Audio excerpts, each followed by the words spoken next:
Rosaria Butterfield in the 90s, she still may be, was a professor at the University of Syracuse. She taught women's studies, English. Here's what she said about Christians at the time. She said they're stupid. This is what she talked about Christianity. Stupid, pointless, menacing. That's what I thought of Christians and their God. As a member of the LGBT community, her only interaction with Christians was on protest signs with Bible verses on it. So in 1997, as she was also an author, writer at the time, still is today, she wrote an article in the local newspaper that was very critical of Christianity, of Christians. And some of you guys may remember this. At the time, there was a kind of a men's conference called Promise Keepers. She was very critical of the conference and of Christianity. Obviously, she received a lot of mail from that article. She received a lot of hate mail. She received a lot of fan mail for what she wrote. She didn't read every letter. She read some. One that she happened to read was from a pastor in the area named Ken Smith. Here's what she said the letter mentioned. Said the letter was very engaging. He asked her to defend what she said. He asked her to say basically like, how did you arrive at that interpretation of Christianity? Do you believe in God? How do you know you're right? She said Ken didn't argue with her article. Rather, he asked her to defend it. He asked her, he didn't mock her. He engaged her. And at the end of the letter, he invited her over for dinner, which she took him up on. Over time, Rosaria and Pastor Ken and his wife became very close, became great friends, spent a lot of time in their homes with one another. And here's what she said about it. She said, when we ate together, Ken prayed in a way I had never heard before. His prayers were intimate, vulnerable. He repented of his sin in front of me. He thanked God for all things. Ken's God was holy and firm, yet full of mercy. Rosaria started reading the Bible, and she started to change, so much so that her friends around her said, hey, like, you're changing, and we don't really like it. She said she didn't want to change. Like, she literally fought it, but because of God's irresistible grace, she couldn't stop it. She couldn't fight it. So you see in Rosaria's life, God used other Christians who opened their home to a woman who did not believe like them, was not like them. And he used them to display his love in her life. Today, Rosaria is a Christian author, speaker, wife, mother. And you know what she writes about and talks about? Hospitality. Because God used it to change her life. So that's what we're going to talk about this morning. You know, we've been going through 2 Corinthians, and I'm going to take a slight pit stop, and we'll pick that back up. But one of the things, you know, like the last few weeks, it's all been about like, you know, what does a Christian look like? We should forgive as God has forgiven us. We are, the spiritual picture of we are an aroma for Christ is what Frank's message last week was about. So I want us to look at Romans 12, 9 through 13, talking about hospitality. This is interesting verses here. Let's read it. Romans 12, verse 9. Let love be genuine. Abhor what is evil. Hold fast to what is good. Love one another with brotherly affection. Outdo one another in showing honor. Do not be slothful in zeal. Be fervent in spirit. Serve the Lord. Rejoice in hope. Be patient in tribulation.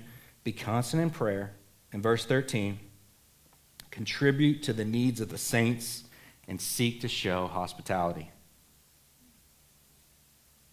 We live in an interesting time in the world, in America specifically. You know, America is, over the last decade, it seems like our culture has become increasingly isolated.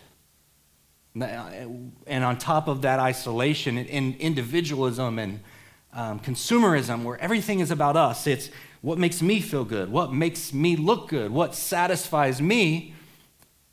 Then you throw on top of it, we're becoming an increasingly post-Christian culture where the largest religion is not identifying as any religion at all. It's the fastest growing space. So, and this was already happening, but COVID really sped it up. I think, we're very social creatures. It seems God made us that way, yet technology in a lot of ways seems to be disconnecting us. As I was researching this, I found like Harvard.edu talked about the epidemic of loneliness in our culture. And here's what it said. It said 36% of all Americans, including 61% of young adults, and over 51% of mothers with young children feel serious loneliness. That's from Harvard.edu. And it's not just, loneliness is not just like an emotional thing. It literally can affect our physical health. Puts us at a greater risk for heart disease. Studies show increases the likelihood of substance abuse and depression. And so the last couple years, it just seems like there's a lot of darkness around us, whether it be depression, loneliness, anxiety. But here's what Jesus said about that darkness, about how Christians should be in that darkness. Matthew 5:14 through 16. If you've grown up in church, you've heard this one before. Doesn't matter how dark the world is, Matthew 5:14. You, talking about Christians, you are the light of the world. A city set on a hill cannot be hidden. Nor do people light a lamp and put it under a basket, but on a stand, and it gives light to all in the house. In the same way, let your light shine before others, so that they may see your good works and give glory to your Father who is in heaven. And increasingly isolated, separated, lonely world, we have a great opportunity to be a light in that area. And this subject of hospitality, it's like a unique one. Like I was telling my wife this morning, I'm not sure if I'm 33, I'm not sure if I've ever heard a sermon on hospitality before. You definitely don't see like Bible studies about it. Like you don't go to the store, order Bible studies about hospitality. It's just not something like you see. So I wanted to look at three things this morning. What is Christian hospitality? Why is it important? And what are some practical steps we can take, not only as a church, but individually in our lives, to practice what is Christian hospitality? So what is it? This is the dictionary definition. It's the friendly reception and treatment of guests or strangers. The Greek word for hospitality in the New Testament is philoxena, translated lover of strangers, one who loves strangers. So what we see is hospitality is not like it's not entertaining your friends. It's the love of strangers, those around us. The hotel industry, really, we call it like the hospitality industry. They're welcoming strangers in every night to stay in their hotel for a profit. But they didn't make up hospitality. That is a Christian term. We didn't get it from the hotels. They got it from us. It's a biblical concept, and what we're going to see is mentioned several times in the New Testament. Let's read Romans 12:13 again. I got a couple here in a row I want to read to you. If you're not convinced, hopefully you will be. Contribute to the needs of the saints and seek to show hospitality. Seek to show hospitality. We make an effort. When you're seeking, you're making an effort to show hospitality. Hebrews 13:2 is a fascinating verse here. Do not neglect to show hospitality to strangers, for thereby some have entertained angels unaware. So this is a really interesting verse.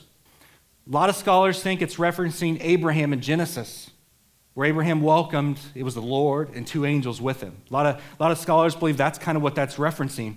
But I also think it's like, you can't really say that couldn't happen now. It definitely is not in the text. So is it possible that could happen to us? Could be. I can tell you I'm not an angel. I know a lot of you guys. You're not the angels either. So, but do not neglect to show hospitality. 1 Peter 4:8-9. Above all, keep loving one another earnestly, since love covers a multitude of sins. Show hospitality to one another without grumbling. Still not convinced? I'm going to hit you with another one here. Matthew 10, 9 through 11. Listen, this is Jesus talking to the disciples. Acquire no gold or silver or copper for your belts, no bag for your journey, or 2 tunics or sandals or a staff, for the laborer deserves his food. Verse 11, in whatever town or village you enter, find out who is worthy in it and stay there until you depart. You see, the early Christians relied on hospitality to do ministry. They didn't have the money to rent hotels when they were going from town to town. It was a must for them to be able to do ministry. And this one's really key. 1 Timothy 3:2. Some of you guys have probably read this one before. Therefore, an overseer just means elder, pastor, must be above reproach, the husband of one wife, sober-minded, self-controlled, respectable, hospitable, and able to teach. Now, I think out of all those things, maybe only one is what we would call a talent or a skill. The rest are like above reproach, means like, listen, if you say you're a Christian, we shouldn't be hearing that you're at the strip club on Friday nights. Like that, you're not above reproach. It's the husband of one wife. If you're saying you're going to lead a church, you shouldn't have 3 wives. You should be sober-minded. You should be self-controlled. You should be respectable. All these things are pretty obvious, right? But in the middle of that, you've got hospitable. It just seems unique that it's in there. But what's fascinating is it's so important to God that it's a requirement to be a leader. That's how important it is. And so, but here's the thing, like what we've seen in the previous text is it really applies to all of us. Like we should all desire to be hospitable. And really the text is it's for everybody, for all Christians. And I got to be honest, like this is a hard one for me because I'm an only child. So like I've just kind of been by myself my whole life, very independent. Like, my mom asked me the other day, my boys were playing together and they were having a great time playing together. And she said, do you wish you had a brother growing up? And I said, not really. I was fine without it, being an only child has its benefits, So, but it's like, and I know I say that because I know this is going to be hard for some in this room too. Like, because I'm an introvert too. Like in high school, I'd always have friends that were like, they wanted to hang out like all the time. And I'm like, guys, like I need my space, man. Like, and some of you guys can relate. Like, how that feels. Somebody says, hey, you want to hang out again today? And you're like, I just saw you yesterday. I get it. I go to you go to a work conference. And it's like they have a networking event. Like, man, I don't like that stuff. That's hard. So I say that because I know some of this stuff is it's challenging, for some of us in here. And it's like, so I want to make it clear, I don't stand up here as somebody that has this all together. It doesn't come easy for me either. So know this, if it's challenging, I'm challenging myself too, is why I say that. And I think that's important to note because the Greek context of the word hospitality is that it's something we seek to show hospitality, but the context gives this idea that it's something we're pursuing, we are attempting to do. So it's almost like it's included in the text as the pursuit, the eagerness, because we know it doesn't happen naturally for some of us. We have to pursue it, we have to seek it. So we know hospitality is the love of strangers. Why is it important? Let's look at Ephesians 2, 12 through 13.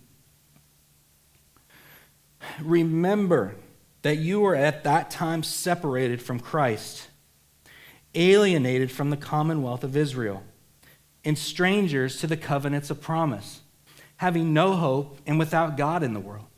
But now in Christ Jesus, you who were once far off have been brought near by the blood of Christ. Ephesians 2:19. Let's skip a couple verses down. So you are no longer strangers and aliens, but you are fellow citizens with the saints and members of the household of God. Hospitality is important and is a key characteristic of being a Christian, because it's how God treated us. We were strangers and aliens to God. Romans says, in fact, we were enemies of God. But while we were strangers, while we were enemies, Christ died for us. So in pursuing hospitality, it helps us understand what God has done for us. He's welcomed us into his kingdom, so we welcome those into our homes and into our lives. You know, you think about the story of the prodigal son. Some of you guys that grew up in church, you probably know that story. When the youngest son that wasted everything came back, what did the father do? He didn't say you had to do these 8 things to come inside. No, he welcomed the son inside his house and threw a feast. You see, we are invited to dine with the God of the universe. Come to the table, he says. And in fact, we see the dinner table so often mentioned in the Bible. Let's look at Luke 14, 12 through 14. There's some Pharisees in the room with Jesus and the disciples here. And here's what Jesus says. He's telling a parable. He said, also to the man who had invited him, when you give a dinner or a banquet, do not invite your friends or your brothers or your relatives or rich neighbors, lest they also invite you in return and you be repaid. But when you give a feast, invite the poor, the crippled, the lame, and the blind. And listen to this. Here's why. You will be blessed because they cannot repay you. For you will be repaid at the resurrection of the just.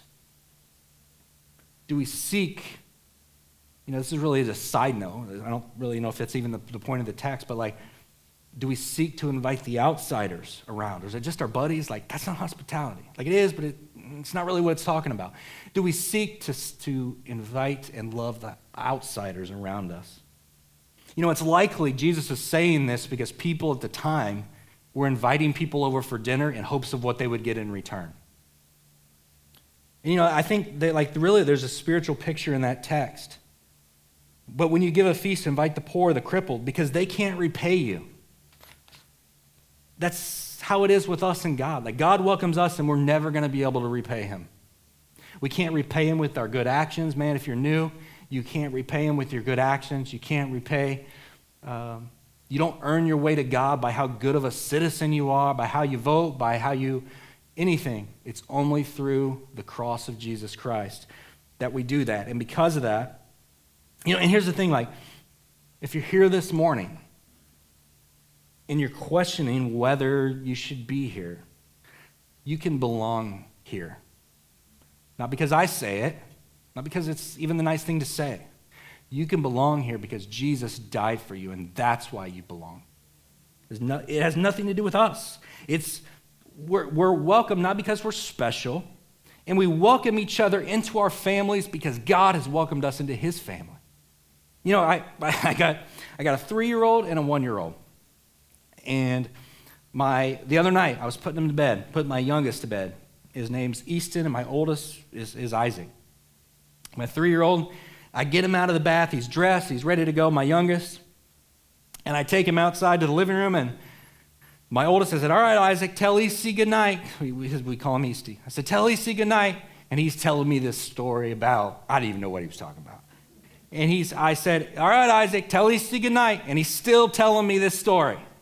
I said, all right, Isaac, tell Easty goodnight. And finally he said, good night, Easty. And man, if you could have seen the smile on my 1-year-old's face when he said it, it was like he loves his brother. And his brother told him good night. And man, it made his night. And I thought of maybe when we're talking about brothers and sisters in Christ, that's why when Hebrews says don't neglect gathering and come and encourage one another, is because maybe that's kind of that feeling. We need that encouragement from one another. And I think when we hear messages sometimes like this, it's easy, to sit here and be man, I wish somebody would have welcomed me like that this morning. But I want to remind us that whenever we're listening to a sermon or whatever, it's always we're looking in the mirror. We're not looking with binoculars. So in all of this, it's not, man, I wish they would be more hospitable to me. It's How can I be more hospitable to them? How can I encourage them? We read it in Romans. Tom, I'm going to throw you for a loop here. Let's go to that very first verse in Romans where it says, outdo one another. I think it's verse 12. Love one another with brotherly affection. Outdo one another in showing honor. Like, do you show up this morning? Like, do you show up on Sundays or throughout the week with some people and you're like, man, ain't nobody going to out-encourage me today. I'm out encouraging everybody. You know, do we do that? Or is it easy because we're sinners to nitpick them? You know, like, see the good. You know, one thing about hospitality is it like gives us eyes to see. We see people the way God sees them, that they are made in the image of God. You know, hospitality destroys prejudices, destroys stereotypes, it destroys everything because we start to see people the way God sees them. So why is hospitality important? The biggest reason, it's how God treated us. Because of that, it's obvious, it's in the text. It's what God has commanded us to do. But there's a third thing I want to mention, Colossians 3:23 through 24. It says, whatever you do, work heartily, as for the Lord and not for men, knowing that from the Lord you will receive the inheritance as your reward.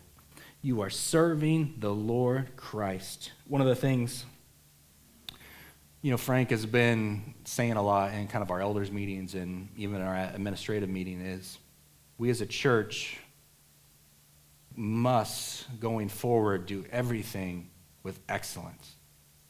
You know, as the quote, excellence is not what it says, we are what we repeatedly do. Excellence isn't a one-time act, but it's a habit. You know, I think I've been reading a book, I actually just finished it. It's called Intentional Church, and the idea is that everything we do, like, has a purpose. Everything matters. Everything matters. Parking matters. Like, the way we greet people matters. It all matters. Take nothing for granted. And I thought about that because, like, my family and I, we went to Disney World a few weeks ago. And as we're going, I'm just, like, searching, like, secrets about Disney World. I don't know why. Somehow I saw it. And I found out that Walt Disney, before he created Disney World, he went to another theme park. I don't think the theme park even exists anymore. But what he found, he went to the theme park and he just observed the way people acted, the way people walked as he was planning his own theme park. And what he found is, if he had garbage cans more than 30 feet apart, people would throw trash on the ground over time, and the park would get dirty. So if you go to Disney World, there are trash cans every 30 feet. And it's true, when we went a couple weeks ago, you know, most of you guys, you're walking into Disney World and you're like, man, look at the lights, look at this ride. And I'm like, there's another trash can. There's another trash can. I was like, it was fascinating. It really is. There's trash cans all over that place. You know, and it's like, they also do of, you know, like their characters. I read that they have a tunnel underground Disney World, which I never knew before. Some of you guys may know that. And it's so that you never see their characters out of character. You never see Mickey tired walking to the other side of the park because they don't want anybody to be seen out of character. But it's just that precision, that you know, attention to detail. And I thought, man, like why is it okay for Disney to do everything with excellence? But you start talking about that in the church and people are like, well, it's about the gospel. Well, it's about the gospel. That's why it should be done with excellence. That's more important than Disney. You know, 2 Corinthians 8, verse 7. Listen to this. You tell me, here we go. It's biblical.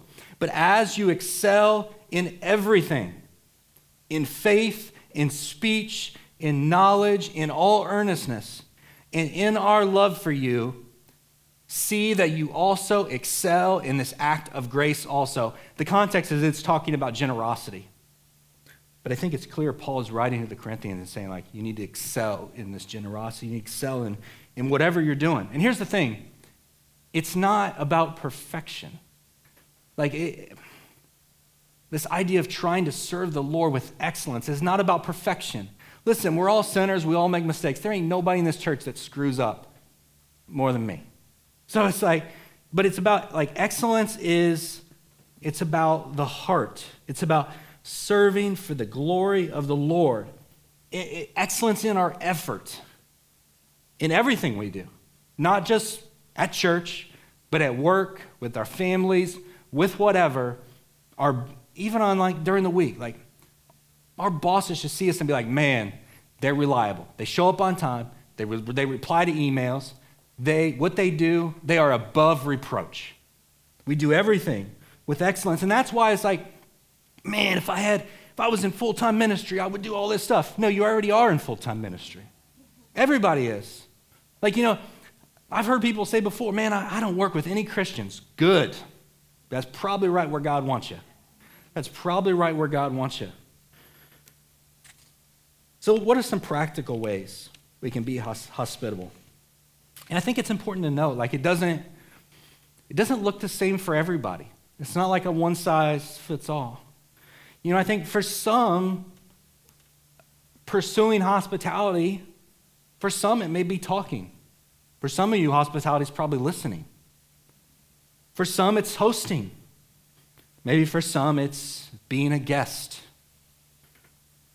So I think, what are some practical ways? I think probably the most simple and most effective way is literally to open our homes to those around us, in church, workplace, friends, family.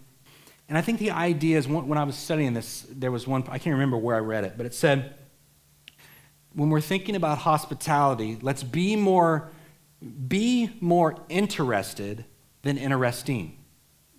So the goal is, as we're hosting those around us, not to show off, but to be interested in them. Because it's the character of Jesus. We open our home to neighbors, colleagues, family, church members. We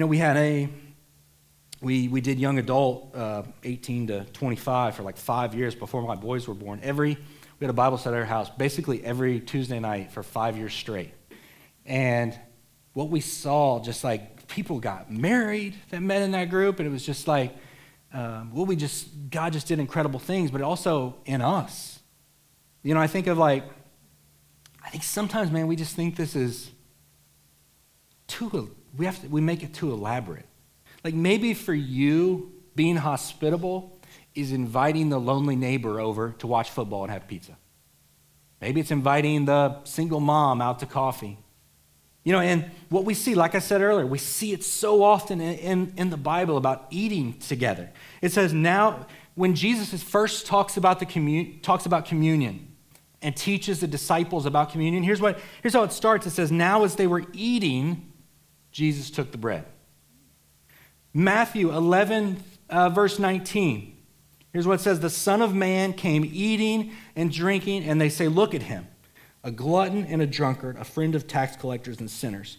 Jesus is with these guys, eating and drinking, and he's being associated with them. That should tell us how important having a meal together is.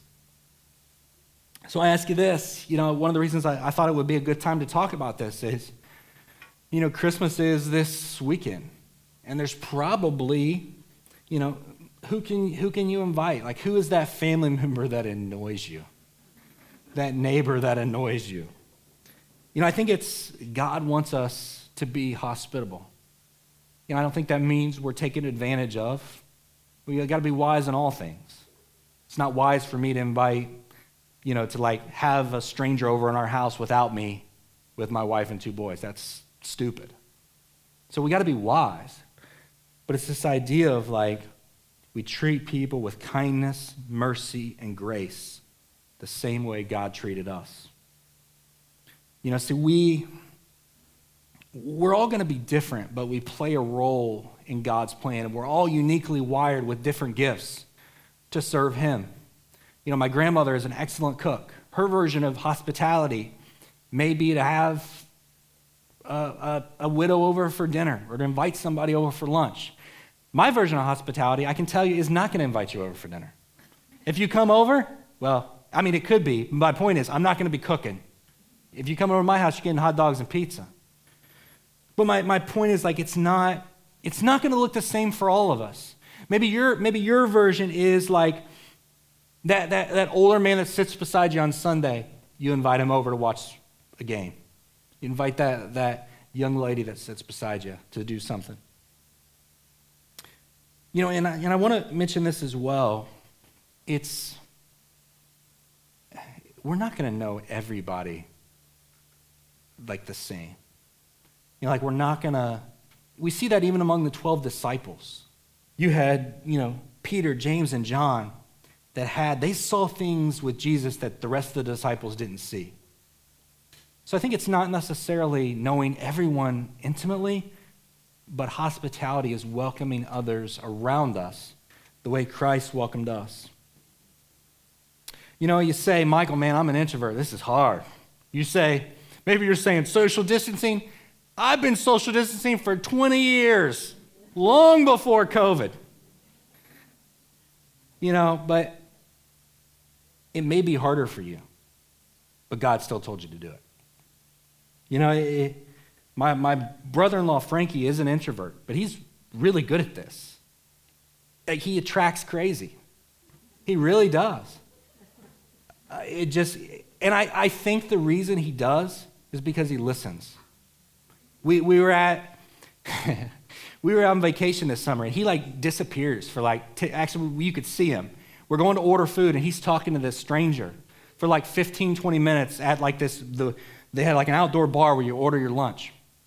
And he's talking to this guy, and he's gone for 20 minutes, and he comes back, and he says, we're like, what are you talking to that guy about? And he just laughs, and he says, the guy's telling me about how this politician's got 3-4 clones and all this stuff, and it's 99% of the room in that conversation is see ya, and out of there. But when you listen, some people just need somebody to listen to them. I think if we care in a world that's becoming increasingly isolated, increasingly dark, if we care about how the church is perceived in our culture, this is very important. And it's going to be hard. Hospitality is hard. But anything worth doing is hard. Ron, one of our elders, said in a meeting, our last elders meeting, he said something I hadn't thought of before. He said, it's just interesting that our Sable Street property that we had, that it's sold now. And as soon as we sold it, it was the next month we find out, oh, wait a second, the Culture Center's going under.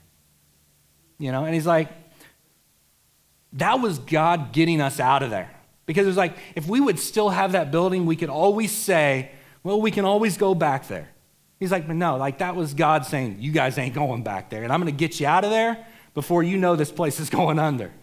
But it's I say that because anything worth doing is hard.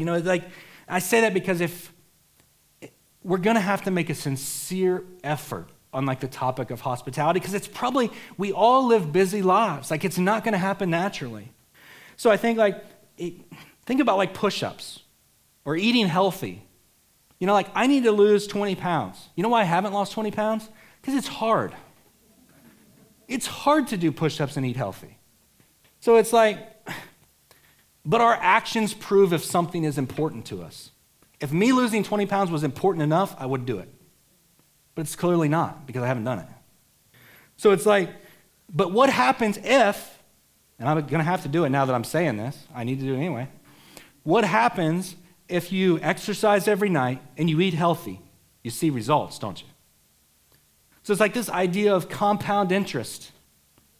You start to see results. It's if you put in $1,000 when you're 18 into an investment and you contribute $100 a month for the next 40 years till you're 60, you contribute, I think it's 50, 60,000. Because of the compound interest, it's 326,000. So you see these small acts over time have results. That one act of hospitality becomes contagious. It becomes contagious to someone else. And then before you know it, you start to see the results of those small actions. I think a lot of times we think we need evangelism training. We think we need a seminary degree, a professional title. I'm not a pastor. I shouldn't be doing this. Yeah, you should. But what if I told you all we needed was literally to open our home or to open our lives? Maybe your version of hospitality is inviting your atheist neighbor that drives you crazy over for dinner. And you're not going to debate him. You're just going to invite him over for dinner. I think sometimes too, like rejection keeps us from doing this. Maybe we've tried this before and we got rejected. I think really Satan wants us to be discouraged by that. So I would just invite you to refuse to dwell on that, to keep persevering, do what God has called you to do, even if it's hard, even through rejection. Let's love the process of doing it. So what are some practical ideas for our church? I think those were some practical ideas for us individually in our lives. What are some practical ideas for our church? I think, because like I said, I think it's important for us. For one, because in an increasingly isolated world, this is an awesome way to stand out. I think we take the responsibility to welcome those around us. Who are those people in your lives that you have a connection with? Who are those new people on Sunday that you interact with? You're like, man, I don't know if I know them that well. Take responsibility for them. I think if you're, one of the things I try to think of is, because I feel like I'm not good at small talk. You come up to me and you talk about an idea or something, I could talk to you all day. But small talk, I'm not very good at. So one of the things I try to do is just ask people questions. Typically people, we all like to talk about ourselves. So if you're an introvert, you're like, man, I don't know how to talk to people. Ask them about themselves. I think another practical way, I think for years, we called COVID kind of made this awkward, and it's really picking back up. But man, if you want to serve on our we've called it welcome team, but that needs to change, because now after studying this, I'm like, it really should be hospitality team. That's the biblical term for it. If you're like, man, Michael, I don't know what I can do, but I can sure talk to folks, you come see me today. And we'll get it set up. Because it's that important. It's not a little detail, because it's a requirement for a leader of the church, which tells me it's incredibly important to God. What are some other ways? We have a women's event. We had 78 ladies at that women's event. That's awesome. That's how many people we were having before COVID at ladies' events. That's awesome. So if we have stuff like that, invite someone with you. We've got the kids kickoff I talked about, January 2nd. Make sure, if you got a young family around you, if you know someone, maybe your son, daughter, or if that's you, you need to be there, January 2nd at the McGuire Park. But I think, like I said earlier, hospitality is not always a big event. It's literally our effort to pursue the love of someone around us. I think, are you the person that, if they show up on Sunday and somebody's got your seat, you're offended? Or are you the person that says, no, listen, it's more important that this place is full, and if this place is full, I'm going to sit on the ground in the back, because that's what our church needs to be. To say, listen, nope, you take the seat, I'll stand. It's we went to and I think it's another way is if you just tell me, Michael, I don't know how I can serve, but I would love to meet people for coffee. So if you got somebody new that you'd love for me to meet, if that's something you would want to do, host a dinner, host lunch, host whatever, let me know. I'll get you set up. We went to a Christmas event at a real estate office last weekend. And we were the first person there.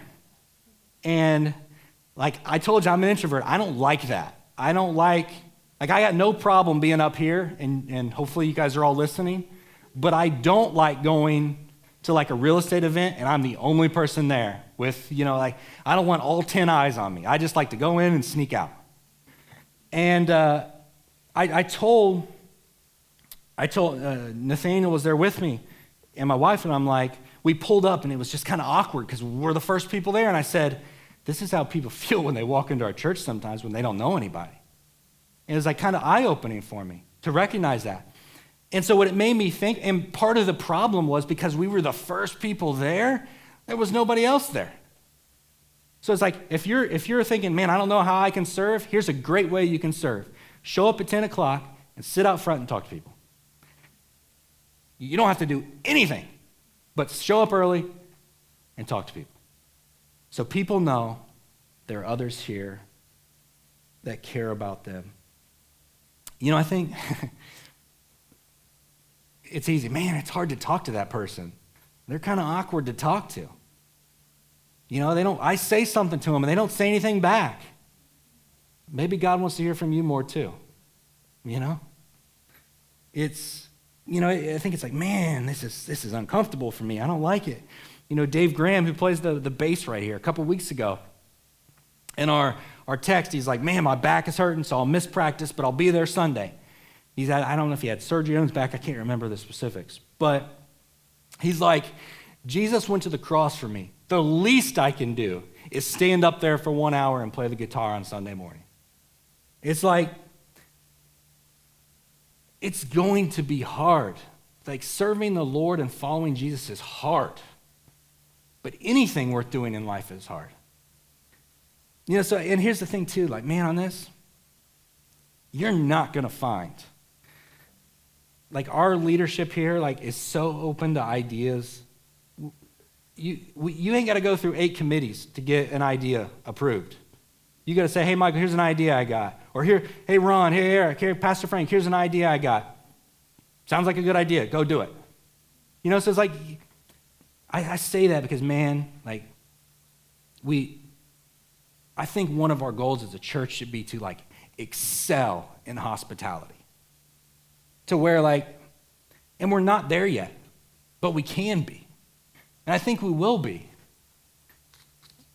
But I think it's such an opportunity for us. In an isolated world where people are just lonely, to be a light in the middle of the darkness. Acts 2, we'll close it with this. Acts 2, 42 through 47. And they were devoted themselves. This is talking about the early church.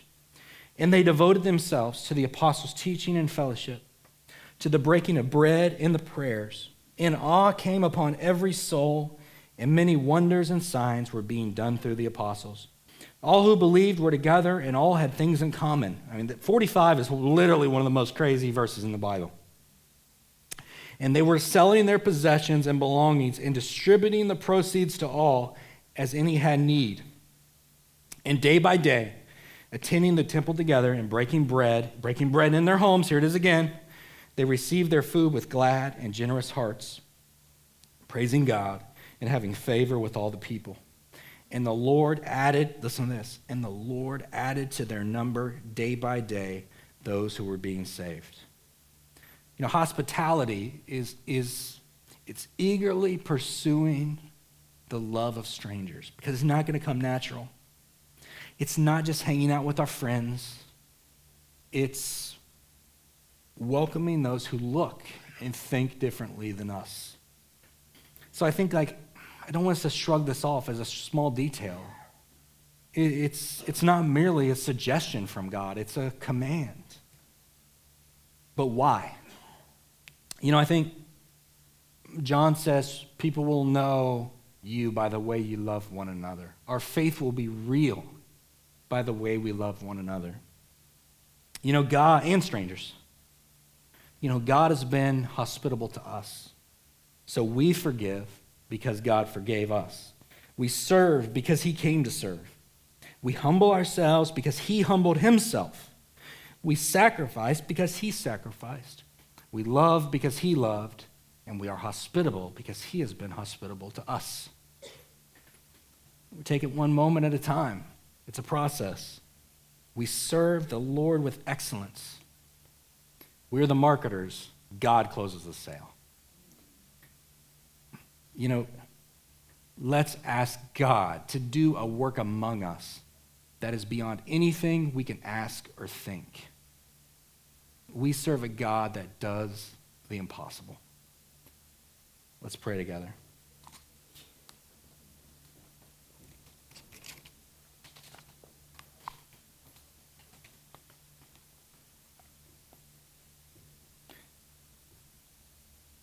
God, it's an honor to. The Bible teaches us that you make your appeal through us. That we are the light of the world, and a light does not hide It's light. We let it shine. God, I ask that you open our eyes to see those around us, not just at church especially, but also at our workplaces and our lives, to see who are those people around us that maybe we wouldn't see prior. God, give us those people in our eyes that we need to invite to Christmas Eve. We need to invite them to church. We need to invite them over for pizza. God, just help us see more than anything. This is important because you have been hospitable to us, that we were strangers, we were enemies. But while we were still enemies, Christ died for us. God, we thank you for just being you, for your love, your mercy, your grace. And God, I thank you for these people here. We're not, our church family here, it's not by accident. It was sovereignly planned before the foundation of the earth, before we were born. You sovereignly planned for us all to meet. Let us not take that for granted, that our friends are not our friends by coincidence, but because you chose them. God, help us forgive each other like you've forgiven us. And we ask all that in Jesus' name.